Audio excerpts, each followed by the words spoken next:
السلام علیکم ورحمۃ اللہ وبرکاتہ۔ میں محمد عظمت رضا رضوی نظامی استاد جامعۃ الرضا فاطمۃ الزہرا ہوں، سورت گجرات درجہ ثالثہ کو ہدایت النحو کا درس دینے جا رہا ہوں۔ مولا کریم کی بارگاہ میں دعا ہے اللہ عز و جل اپنے حبیب پاک کے صدقے ہم سب کو اعلیٰ ترین کا ذہن عطا فرمائے، قوت حافظہ میں اضافہ فرمائے اور علم نافع عطا فرمائے، عمل صالح کی توفیق رفیق عطا فرمائے، آمین ثم آمین۔ نحمدہ و نصلی علی رسولہ الکریم، اما بعد فاعوذ باللہ من الشیطان الرجیم، بسم اللہ الرحمن الرحیم۔ ان اللہ و ملائکتہ یصلون علی النبی یا ایھا الذین آمنوا صلوا علیہ وسلموا تسلیما۔ اللہم صلی علی محمد وعلی آل محمد کما صلیت علی ابراہیم وعلی آل ابراہیم انک حمید مجید۔ اللہم بارک علی محمد وعلی آل محمد کما بارکت علی ابراہیم وعلی آل ابراہیم انک حمید مجید۔ اللہم رب اشرح لی صدری ویسر لی امری واحلل عقدۃ من لسانی یفقہوا قولی۔ اللہم رب یسر ولا تعسر وتمم بالخیر وبک نستعین یا فتاح یا فتاح یا فتاح۔ اللہم افتح علینا حکمتک وانشر علینا رحمتک یا ذا الجلال والاکرام۔ بسم اللہ الرحمن الرحیم۔ الخاتمۃ فی التوابع۔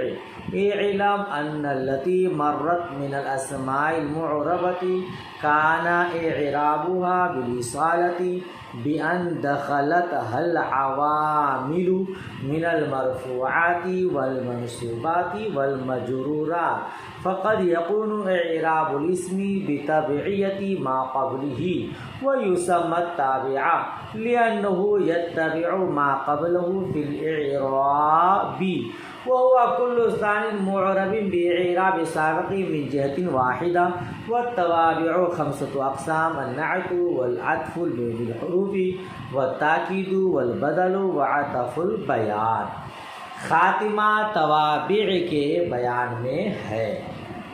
اعلم، آپ جانیں کہ بے شک وہ جو کہ اسماء معربہ کا اعراب گزرا، ان التی مرت من اسماء المعربہ، یعنی کہ جانیے کہ بے شک جو اسماء معربہ کے گزرا اس کا اعراب بالاصالت تھا، بئی طور کے عوامل مرفوعات اور منصوبات اور مجرورات داخل ہوتے، اسم کا اعراب اپنے ما قبل کے تابع ہو کر ہوتا۔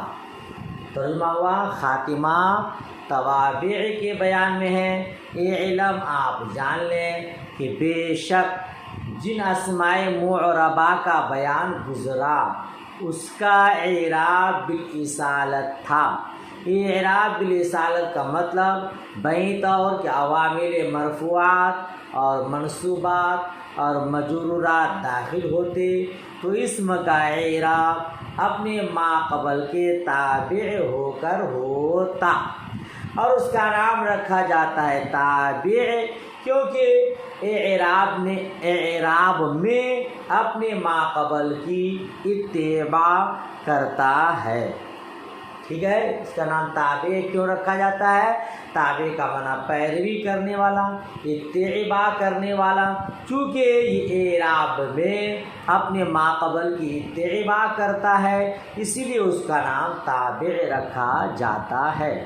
تابع کا لغوی معنی تو پیروی کرنا، پیچھے پیچھے چلنے والا۔ اصطلاح میں کیا معنی ہے اس کا تابع کا؟ تو اس کو کہہ رہے وہ ہوا کل ثانی، ہر وہ دوسرا اسم جو اپنے ما قبل کے اعراب کے ساتھ معرب ہو، من جہت واحدہ، ایک ہی جہت سے۔ اس کو آپ سمجھیے، تابع پیروی کرنے والا، پیچھے پیچھے چلنے والا، اتباع کرنے والا، یہ لغوی معنی۔ اصطلاحی معنی ہر وہ دوسرا اسم جو اپنے ما قبل کی اعراب کے ساتھ معرب ہو ایک ہی جہت سے۔ کیا مطلب؟ جو متبوع کا اعراب ہوگا وہی تابع کا اعراب ہوگا۔ اس سے پہلے جو اعراب آپ پڑھے وہ اعراب بالاصالت تھا، جیسا عامل آتا تھا ویسا معمول پر معرب پر اعراب آتا تھا۔ لیکن اب جو آپ اعراب پڑھیں گے یہ اپنے ما قبل کی اعراب کے تابع ہوں گے، ٹھیک ہے؟ جس طرح ما قبل پر اعراب ہوگا اسی طرح اس کے تابع پر بھی اعراب ہوگا۔ اگر متبوع یعنی پہلا والا اسم مرفوع ہے تو تابع بھی مرفوع ہوگا، مفعولیت کی وجہ سے منصوب ہے تو دوسرا اسم بھی مفعولیت کی بنا پر منصوب ہوگا۔ اگر پہلا اسم مجرور ہے تو دوسرا اسم بھی مجرور ہوگا، اسی کو تابع کہتے ہیں۔ ایک مثال دیکھیے، جاءنی النبی المدثر، میرے پاس جاء النبی المدثر، نبی مدثر آیا تو جاء پھر النبی فاعل متبوع، المدثر یہ تابع ہے اور فاعل ہے، تو النبی پر جو اعراب فاعلیت کی بنیاد پر آیا ہے وہی اعراب مدثر پر فاعلیت کی بنیاد پر آیا ہے، لہذا دونوں مرفوع ہیں، پہلا تا متبوع دوسرے کو کیا کہتے ہیں تابع۔ اتنی بات سمجھ میں آ گئی؟ کہتے ایک ہی جہت سے ہو، یعنی پہلے اسم پر جس وجہ سے اعراب آیا ہے دوسرے اسم پر بھی اسی وجہ سے اعراب آیا ہو، جیسا کہ موصوف صفت ہے، عطف بالحروف ہے، آگے مثال ہے اور اس کا خلاصہ آ رہا ہے۔ تابع کی 5 قسمیں ہیں، نعت یعنی صفت، عطف بالحروف، تاکید، بدل اور عطف بیان، ٹھیک ہے؟ فصل النعت تابع يدل على معنى في متبوعه نحو جاءني رجل عالم او في متعلق متبوعه۔ نعت یعنی صفت ایسا تابع ہے جو دلالت کرے اپنے متبوع کے معنی پر۔ نعت ایسا تابع ہے جو ایسے معنی پر دلالت کرتا ہے جو اس کے متبوع میں ہے، اور آپ اس طرح بھی ترجمہ کر سکتے ہیں، نعت صفت ایسا تابع جو اپنے متبوع کے معنی پر دلالت کرے، ٹھیک ہے؟ جیسے جاءنی رجل عالم، آیا میرے پاس مرد عالم، ٹھیک ہے؟ تو یہ رجل موصوف ہے، عالم صفت ہے، اسی کو کہتے ہیں رجل متبوع ہے، عالم تابع ہے، رجل منعوت ہے، عالم نعت ہے۔ اب دیکھیے آپ، یہ رجل عالم میں رجل موصوف ہے، متبوع ہے، عالم صفت ہے، تابع ہے، یہ عالم یہ دوسرا اسم ہے، رجل پہلا اسم ہے، عالم اس معنی پر دلالت کرتا ہے جو متبوع میں ہے۔ رجل یہ عالم ہے کہ جاہل ہے، اس کے اندر جو علم ہے اسی پر عالم دلالت کرتا ہے۔ سمجھ شریف میں بات آئی؟ تو رجل متبوع، عالم تابع، رجل موصوف، عالم صفات، اسی کو آپ یوں بھی کہہ سکتے ہیں رجل منعوت، عالم نعت۔ تو نعت کی تعریف کیا ہوئی؟ دلالت کرے ایسے معنی پر جو اس کے متبوع میں ہے، جیسے جاءنی رجل عالم او فی متعلق متبوعی، یا اس کے متبوع کے متعلق میں ہے۔ گویا کہ نعت کی 2 قسمیں، ایک نعت ایسا تابع جو ایسے معنی پر دلالت کرے جو اس کے متبوع میں ہے، اس کی مثال جاءنی رجل عالم، یا ایسے معنی پر دلالت کرے جو اس کے متبوع کے متعلق میں ہے۔ مثال دیکھیے، بات سمجھ میں آئے گی؟ جیسے جاءنی رجل عالم ابوہ، ویسمى صفة أيضا، اور اس کا نام صفت بھی رکھا جاتا ہے۔ جاءنی رجل عالم ابوہ میں جاءنی کا فاعل رجل موصوف ہے، رجل موصوف ہے، عالم ابوہ یہ صفت ہے، ہے نا. تو کیا بولا کہ اس کے متبوع کے متعلق میں دلالت کرے. تو جانی رجل میں عالم میں جو عالم صفت ہے یہ رجل پر دلالت نہیں کرتا ہے بلکہ رجل کا متعلق جو ابو ہو ہے اس کے اندر دلالت کرتا ہے. آیا میرے پاس آدمی کہ اس کا باپ عالم ہے. تو یہ عالم جو صفت ہے یہ رجل موصوف کے اندر کی جو چیز ہے علم اس پر دلالت نہیں کرتا ہے بلکہ اس کا متعلق جو ابو ہو ہے اس پر دلالت کرتا ہے. سمجھ شریف میں بات آئی. تو یہ کیا کہتے ہیں کہ رجل عالم ابو ہو میں عالم رجل موصوف پر دلالت نہیں کرتا ہے بلکہ رجل کا متعلق جو ابو ہو ہے اس پر دلالت کرتا ہے. یہ صفت کی دوسری قسم ہے. وہ یسمى صفۃ ایضا اور تابع کا دوسرا نام صفت بھی ہے. سمجھ بات آئی. تو دو قسمیں ہو گئی صفت کی. تابع کی دو قسمیں ہو گئی. ایک ایسے معنی پر دلالت کرے جو اس کے متبوع کے اندر ہے اور دوسرا ایسے معنی پر دلالت کرے جو متبوع کے متعلق میں ہے. دونوں مثال آپ سمجھ گئے. رجل عالم یہ پہلی قسم ہے اور رجل عالم ابو ہو یہ دوسری قسم ہے. چونکہ عالم رجل کے اندر والی چیز پر دلالت نہیں کرتا ہے بلکہ رجل کا جو متعلق ابو ہو ہے اس پر دلالت کر رہا ہے. والقسم الاول یتبع متبوعه فی 10 اشیاء. پہلی قسم یعنی وہ تابع جو متبوع کے معنی پر دلالت کرے. پہلی قسم اپنے متبوع کی اتباع کرے گی 10 چیزوں میں. پہلی قسم اپنے متبوع کی اتباع کرتی ہے 10 چیزوں میں. فی الاعرابی والتعریفی والتنکیری والافرادی والتثنیتی والجمعی والتذکیری والتانیث. دیکھیے یہاں 10 چیز ہے جس کو آپ آسان لفظوں میں یوں پڑھتے ہیں. موصوف اور صفت کے درمیان 10 چیزوں میں مطابقت ضروری ہے. موصوف صفت کی ترکیب کے لیے 10 چیزوں میں سے 4 چیز کا بیک وقت ہونا ضروری ہے. وہ 10 چیزیں کیا ہے؟ فی الاعراب. اعراب میں اعراب 3 ہے. نیچے لکھا ہے رفع و نصب و جر. تو رفع نصب جر یہ 3 ہو گئے. تعریف و تنکیر یعنی معرفہ ہونا نکیرہ ہونا کتنے ہو گئے؟ 5. افراد تثنیہ جمع کتنے ہو گئے؟ 5 اور 3 8. تذکیر و تانیث مذکر ہونا مؤنث ہونا. یعنی موصوف صفت کی ترکیب کے لیے ضروری ہے کہ موصوف اگر مرفوع ہو تو صفت بھی مرفوع. موصوف اگر منصوب ہے تو صفت بھی منصوب. کیا کہتے ہیں موصوف اگر مجرور ہے تو صفت بھی مجرور. معرفہ نکرہ موصوف معرفہ تو صفت بھی معرفہ. موصوف نکرہ تو صفت بھی نکرہ. موصوف مفرد تو صفت بھی مفرد. موصوف تثنیہ تو صفت بھی تثنیہ. موصوف جمع تو صفت بھی جمع. تذکیر و تانیث یعنی موصوف مذکر تو صفت بھی مذکر.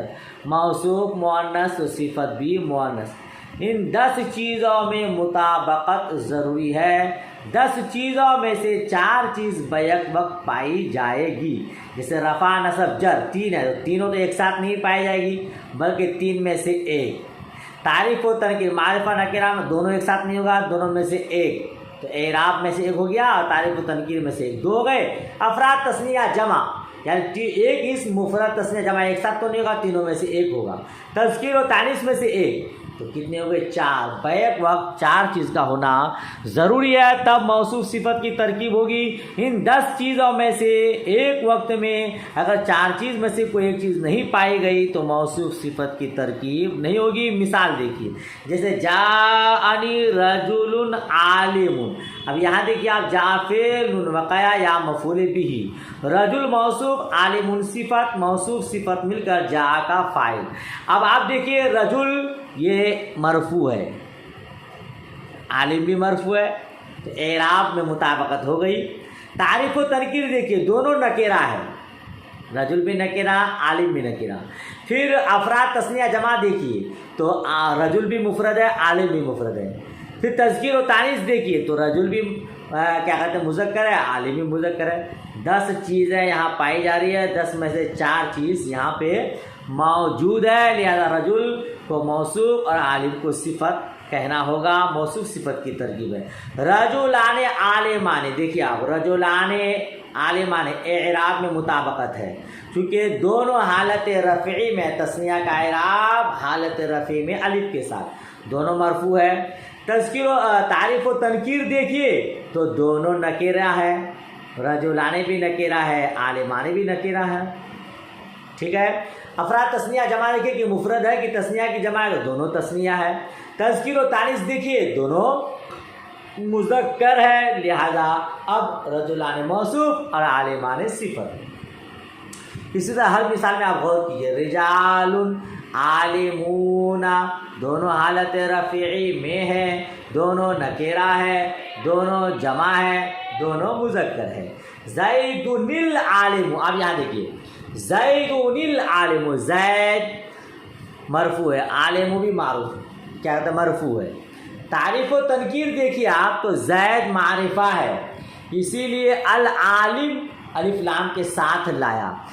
زید موصوف، عالم صفت، کیونکہ زید اور عالم میں 10 چیزوں میں سے 4 چیز بیک وقت پائی جا رہی ہے. زید مرفوع، عالم بھی مرفوع، زید معرفہ، عالم بھی معرفہ، زید مفرد، عالم بھی مفرد اور عالم بھی مفرد، اور زید کیا کہتے ہیں کہ مذکر ہے، العالم بھی مذکر ہے. یا زید العالم کہیں گے آپ. اگر زید عالم کہیں گے تو پھر موصوف صفت کی ترکیب نہیں ہوگی، مبتدا خبر کی ترکیب ہو جائے گی. زید مبتدا ہو جائے گا، عالم خبر. لہذا اگر موصوف صفت کی آپ ترکیب بنانا چاہتے ہیں تو زید چونکہ معرفہ ہے لہذا عالم الف لام معرف بالالف لام لانا ہوگا. لہذا آپ پڑھیں گے زید العالم وامرأۃ عالمۃ. دیکھیے دونوں مرفوع ہے، دونوں کیا کہتے ہیں کہ نکیرہ ہے، اور دونوں مفرد ہے، اور دونوں ہی مؤنث ہے. امرأۃ عالم نہیں ہوگا کیونکہ تثنیہ موصوف مؤنث ہو تو صفت کو بھی مؤنث ہونا چاہیے، تب جا کے موصوف صفت کی ترکیب ہوگی. امید کرتا ہوں آپ کو پوری بات سمجھ میں آ گئی. اتنا خیال رکھیے گا موصوف صفت کی ترکیب کے لیے یہ 10 چیزوں میں مطابقت ضروری ہے. ان 10 میں سے ایک بھی چیز نہیں پائی جائے گی تو پھر موصوف صفت کی ترکیب نہیں ہوگی. والقسم الثانی انما يتبع متبوعه في الخمسة الاول فقط. اور دوسری قسم یعنی ایسا تابع جو اپنے متبوع کے متعلق میں دلالت کرے، ہے نا. تو دوسری قسم اپنے متبوع کی اتباع کرتا ہے صرف پہلی یعنی کہ شروعات کے 5 چیزوں میں. صرف دوسری قسم اپنے متبوع کی اتباع کرتا ہے، اپنے متبوع کے تابع ہے شروع کے 5 چیزوں میں. صرف شروع کے 5 چیز کیا؟ کل اعراب، اچھا مثال خود دے دیا.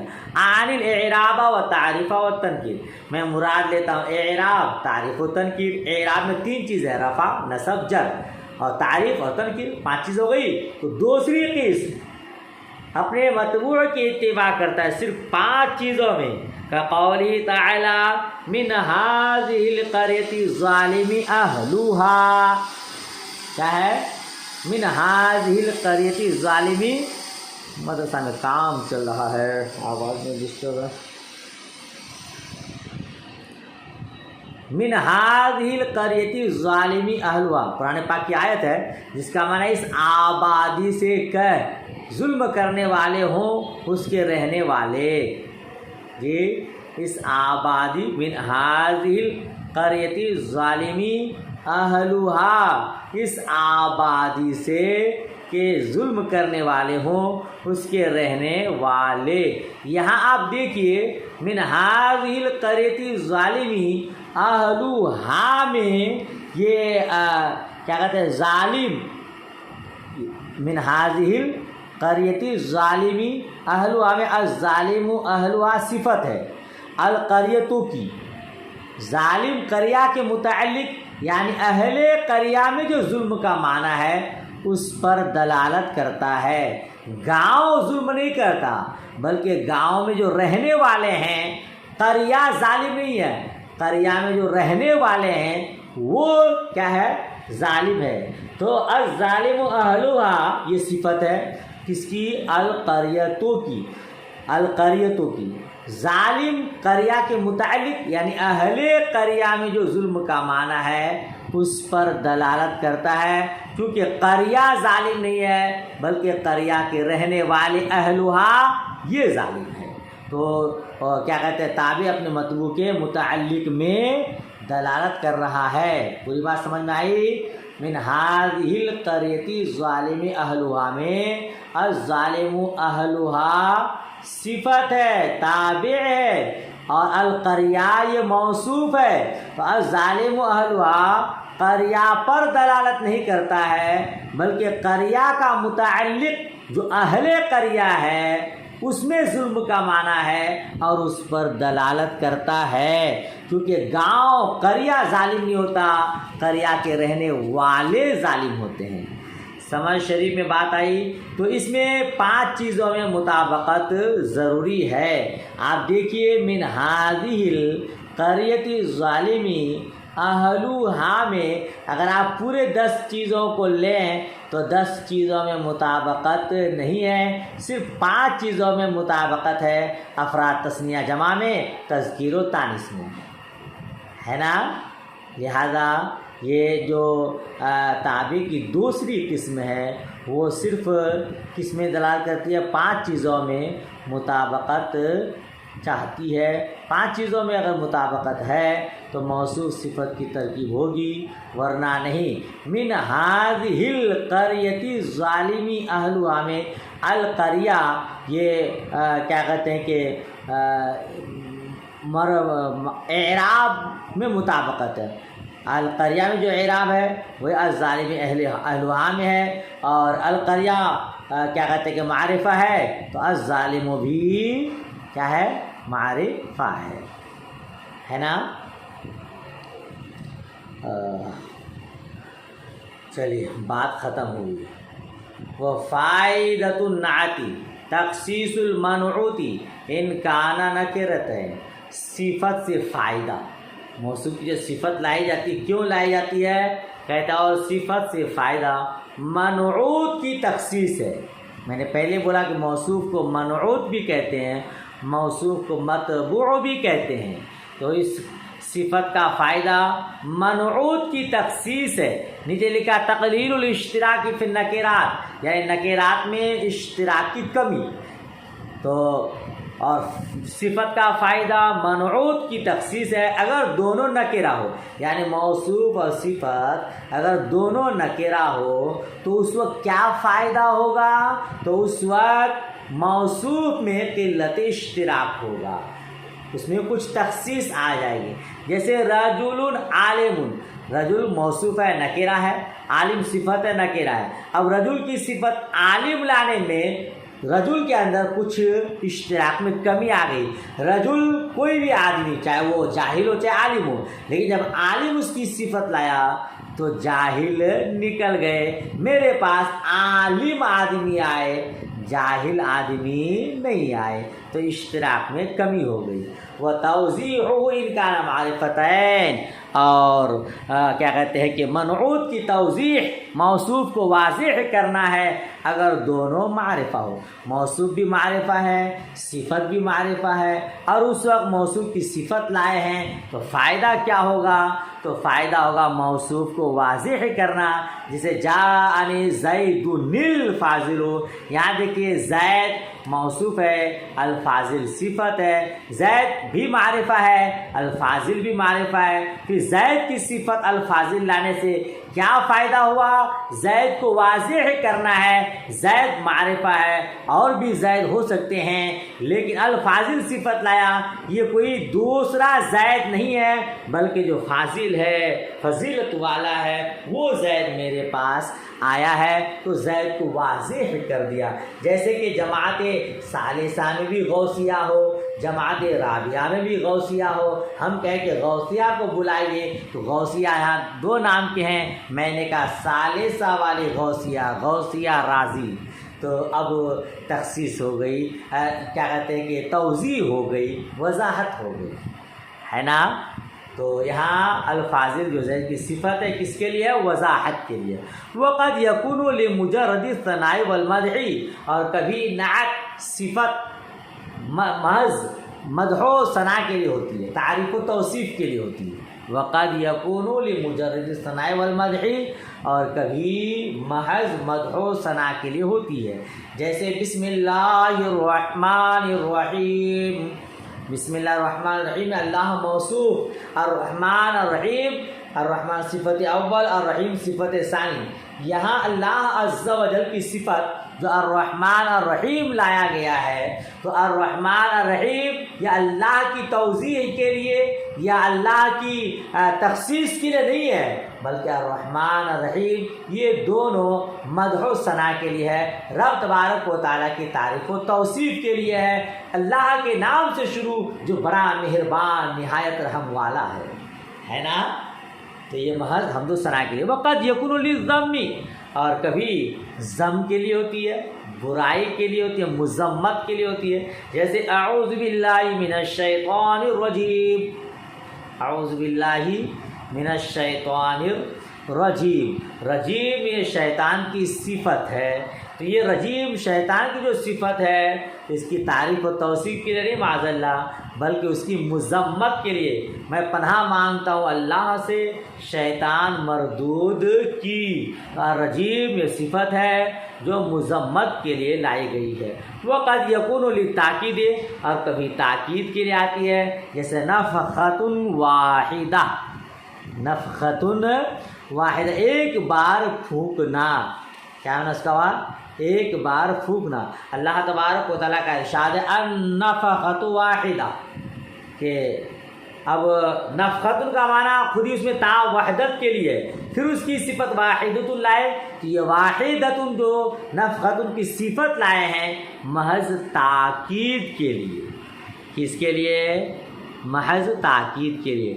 وَاعْلَمْ ان النکرۃ توصف بالجملۃ الخبریۃ نحو مررت برجل ابوہ عالم، اور آپ جانیں کہ نکرہ جملہ خبریہ کے ساتھ صفت لایا جاتا ہے، جیسے مررت برجل ابوہ عالم، یعنی میں گزرا ایسے مرد کے ساتھ کہ اس کا باپ عالم ہے، او قام ابوہ، یا میں گزرا ایسے آدمی کے پاس کہ اس کا باپ کھڑا ہے نا، کھڑا ہوا اس کا باپ۔ کہتے ہیں والمضمر لا یوصف ولا یوصف بھی، اور ضمیر نہ اس کی صفت لائی جاتی ہے نہ اس کو صفت بنائی جاتی ہے، ضمیر کی نہ صفت لائی جاتی ہے اور نہ ضمیر صفت بنائی جاتی ہے۔ کیا پڑھے آپ؟ نکرہ کی صفت کبھی جملہ خبریہ ہوتی ہے، حالانکہ یہ خلاف قیاس ہے، اس لیے کہ جملہ مستقل ہوتا ہے نا، حالانکہ صفت کا موصوف کے ساتھ ارتباط لازمی ہے، ربط ضروری ہے، اس لیے جملہ میں ایک ایسی ضمیر کا ہونا بھی ضروری ہے جو موصوف کی طرف لوٹے۔ چنانچہ مررت برجل ابوہ عالم میں ابوہ عالم جملہ خبریہ ہے جو رجل کی صفت واقع ہے، اس میں ایک ضمیر ہے جو رجل کی طرف لوٹ رہی ہے۔ اسی طرح مررت برجل قام ابوہ میں قام ابوہ جملہ خبریہ ہے جو صفت واقع ہے، اس میں ایک ضمیر ہے جو لوٹ رہی ہے رجل کی طرف۔ پہلی مثال جملہ خبریہ اسمیہ کی ہے، دوسری مثال جملہ خبریہ فعلیہ کی ہے۔ بہرحال جملہ خبریہ سے بھی صفت لائی جاتی ہے نا۔ اچھا، پھر آگے کیا پڑھے کہ ضمیر نہ اس کی صفت لائی جاتی ہے اور نہ وہ موصوف بنائی جاتی ہے۔ کیوں ایسا؟ جی، ضمیر موصوف ہونے کی صلاحیت نہیں رکھتی، اسی لیے اس کی صفت نہیں لائی جاتی ہے نا۔ کیا پڑھے کہ موصوف ضمیر جو ہے مضمر لا یوسف ولا یوسف بھی، ضمیر نہ اس کی صفت لائی جاتی ہے نہ اس کو صفت بنائی جاتی ہے۔ کیوں؟ چونکہ ضمیر موصوف ہونے کی صلاحیت نہیں رکھتی، اور دوسری یہ کہ ضمیر کسی چیز کی صفت بنائی نہیں جا سکتی۔